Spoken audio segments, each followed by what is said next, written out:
Okay, I have to talk about this New Warriors thing. That's what I started in the other video, and I got distracted. But so the New Warriors, I was reminded again by Nerdotic, um, another data point that I did not realize that Daniel Kibblesmith, the guy who wrote the New Warriors, was a writer for Stephen Colbert Late Show. I was floored. I had not heard that. I don't know how I missed that in the articles about him, but apparently he was a writer on Stephen Colbert.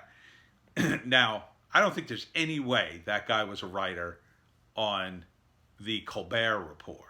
I think he was a writer on The Late Show with Stephen Colbert because judging by now, at first I thought, New Warriors, safe space. It might not be Kibble Smith's doing that. He's got all this woke stuff in it. Maybe it's his editors pushing it on him. But now I'm rethinking that guess, speculation. It's all speculation, by the way. And I'm thinking that no, he is bought into that because Colbert's show is very woke now. The Late Show is very, very woke. And very, very anti-Trump. Probably more anti-Trump than it is woke, but it's up there. And man, when you got YouTubers making fun of your comedy, I mean, Stephen Colbert was on point for so long as a comedic force, and now to be so low comedically that you've got YouTubers who aren't comedians, by the way. These guys aren't professional comics. They are. Man, what Nerdrotic played this clip of Stephen Colbert, it was so uncomfortable to watch because it's such a horrible clip of Colbert, and to have a guy who's not a professional comic basically say, "Yeah, real funny, doofus," that is, whew, that is bad. I mean, how the mighty have fallen. It's at least I have some level of professional bona fides when it comes to comedy. But Jesus, when the Nerdrotic guy can pull out a one of your bits and just skewer you, man, you are not doing well. And now I kind of get it. If Kibblesmith is one of his writers, then I got to think his other writers are similar guys. Soft-spoken, soy latte, whatever you want to call them, guys who, they don't have any edge to them at all. They're too busy pushing their woke politics and woke political stuff and to show everybody how clever they are. Showing people that you're clever isn't funny. And I get it, there was a point in which dick jokes ran their course, and it was like, oh man, another dick joke. Like how much more vulgar can you go? And then you got to change things up. But Jesus, I mean, it's not even comedy anymore over at the Late Show, in my view. It's just an endless tirade. I mean, when I saw Stephen Colbert interview Nancy Pelosi like he was, I don't know, one of the guys on 60 Minutes or something, I just thought, Jesus, what's happened to this guy?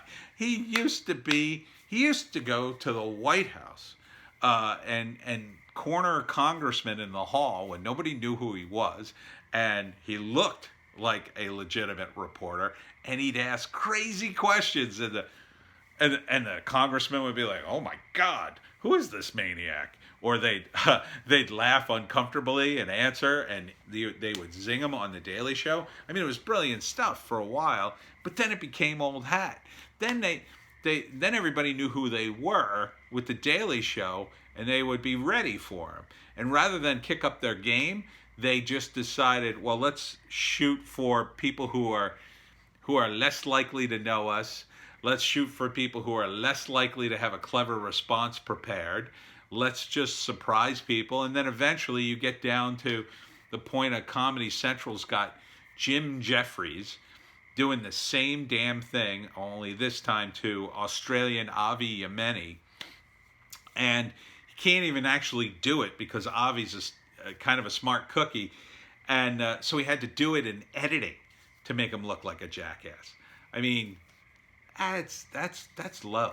And Obviously Colbert was out by that time, but now it's sort of coming together for me that Kibblesmith wrote for the Late Show, and the Late Show's so woke. That indicates to me the whole staff is like that. And I told you before, the WikiLeaks email showed that one of Colbert's producers actually contacted the Hillary Clinton campaign and said, whatever we can do for you, let us know, whenever you want to come on the show or whatever. They were flacking for Hillary. That goes beyond just being, we love Hillary. That is like kind of borderline propaganda when you think about it. I mean, this is a comedy show, and you reach out to a politician to not make fun of them, but to help them along. Yeah, that's not very fair, because comedy, again, and Stephen knows this better than anyone, it's about punching up. And punching is exactly why you should have skewered Hillary, because supposedly she was winning the election. She was running away with it. She was the perfect target during the election to make fun of, the perfect balloon to burst. Oh, but you couldn't have that. You couldn't have your precious Hillary criticized in any way. You poor baby with your poor sensibilities. And then your reaction to when after she lost, I mean, it's sad and pathetic. Your TDS on display. I mean, you're patient zero with TDS, Stephen. Patient zero. And looking at Kibblesmith's comic, brutal. I mean, you did a comic on the Colbert Report that was pretty awesome. Kibblesmith's, geez, the artwork is horrendous in my view. And the story, I can't imagine a halfway. From what I've heard, the elements of the story just sound awful and stupid and cobbled together by someone in a focus group who desperately wants to gain the attention of everybody on Twitter. I mean, this is the kind of superhero comic you want? Snowflake and Safe Space? I mean, really, this is the kind of stuff Colbert used to make fun of on his show. And to say that Kibblesmith was formerly a writer, a comedy writer, and he wrote this? Seriously? And it's not a joke? It's not a joke?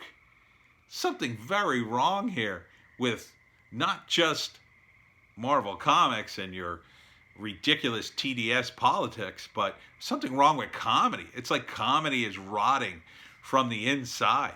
It's so self-important, I guess, that the show became so self-important.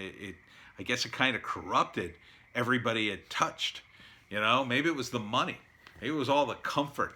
Maybe you need to be uncomfortable again. Maybe that's why Louis C.K. is still very funny and still has his edge. He nearly effed up his whole life and his whole career, and he's still out there doing it.